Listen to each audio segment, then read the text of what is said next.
So this is a draft animation I made within a couple of days, and I am not an animator or a drawing artist, and I did not know the tool until a couple of days ago. So here is how to do it, and here are the main things to know to make a stickman animation as a beginner. Quickly learn how to use Pivot Animator. Inspire positions from cartoons or movies. Create basic movement scenes using the in-between frames. Export in GIF, and create a compound clip in Capcut. Mix it with images or vectors for backgrounds, sceneries, and use them with keyframes. And finish it all with sound effects. Let's get into it. Now, obviously, the grand master of stick animations is none other but Alan Becker.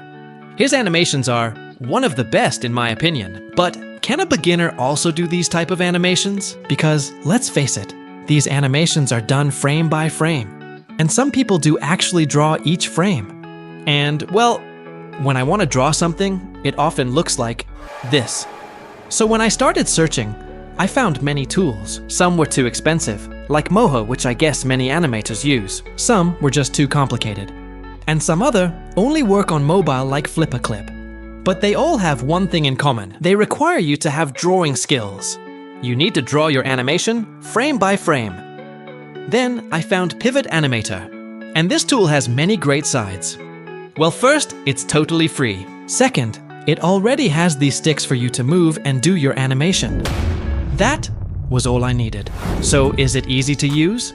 Well, it works rather simply. You only need to drag the handles to move the body parts, so that's a good thing. Do it while pressing Ctrl to extend or shorten it. Right-click and you will curve the body part. If you press Alt, it will scale and rotate. For example, you can do a walk position in the initial phase, then add a frame with the opposite position, opposite legs, opposite arms, and you have these sort of shadows that give you a preview of the previous frames so you can adjust accordingly, and you can already have a walking animation. At first, it might look glitchy, but here is where the magic is. You can use these green handles to increase the smoothness between frames. It actually works really well.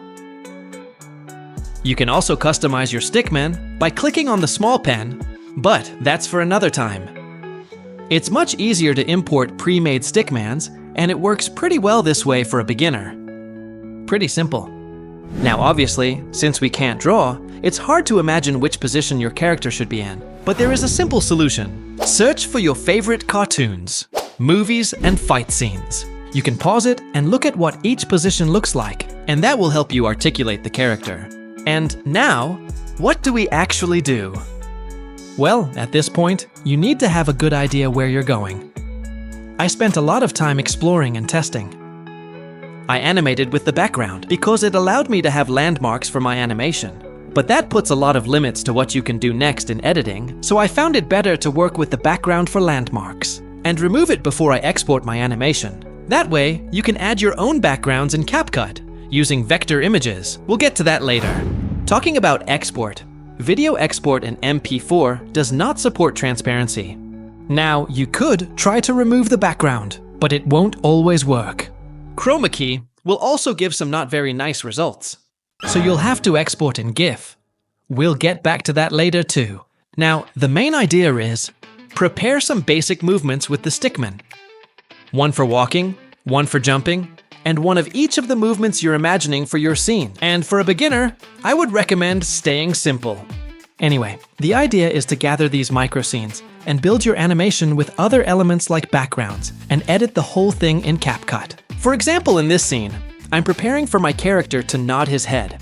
So I place him in the first position, change the head position a little bit, and add a frame. Do this a couple of times, and you got a base sequence that you can copy-paste to make it longer. To make him walk, just invert the positions of the arms and legs. Repeat this, and move your character at each frame, each time inverting the arms and legs. Pro animators will tell you that you need in-between frames to make it more realistic, like stretching when moving up and this kind of stuff. But that's too complicated for a total beginner. You can just do the initial position and last position and let the tool do the work. Adjust these green handles for the smoothness between frames. If it's down, it'll be fast. If it's high, it's gonna be slower and smoother. Once you're satisfied, simply copy-paste those frames. and you get a longer animation, as smooth as you like, with just 2 frames. Once I discovered it, all my scenes contain as little frames as possible. When you finish a sequence, export it in GIF animation. From what I experienced, it is impossible to anticipate all your scenes. So what I did is record the most basic ones that I was certain of. Then, each time I needed a scene or a movement during editing, I went back to Pivot to create it. And once you do it a couple of times, you quickly get used to the workflow and start being more efficient. Anyway, when you're done recording your sequences, you import them into Capcut, as well as your sceneries. Talking about sceneries, by now you know how to get them. Go to FreePic, search for cartoon sceneries, and download them in JPG or Vector. You can always check those tutorials for more info.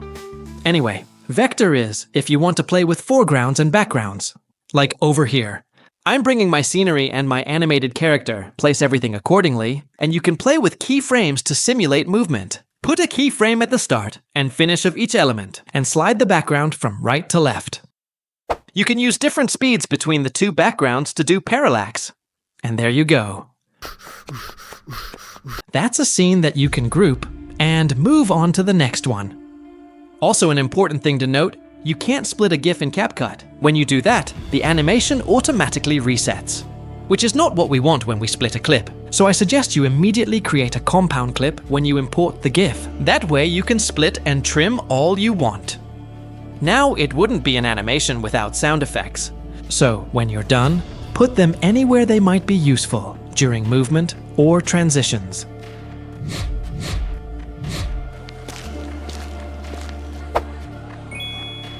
You can get them on Pixabay, for example, but I find the ones on Capcut are already very good. Feel free to put sounds of cartoons or movies, but my most important advice here is to tailor your work. For example, over here, there is a swoosh sound that I am using at each movement, so I do it all in one go. Copy it, move the timeline, and find where it should be, and paste. This way, this sound effect is done, and you can move to the next one. Obviously this was at the start, and by the end, the timeline got more complicated. Who would say it's just a 2-minute animation? Now, it is true that it's a bit messy, but I've got my reasons. I group sound effects by the level of necessary volume. This way, it's easier for me to select them with the mouse and apply a global volume. For the rest, you edit it like any video. Transitions, effects, and filters. But for the stickman animation, that is about it. Pivot Animator.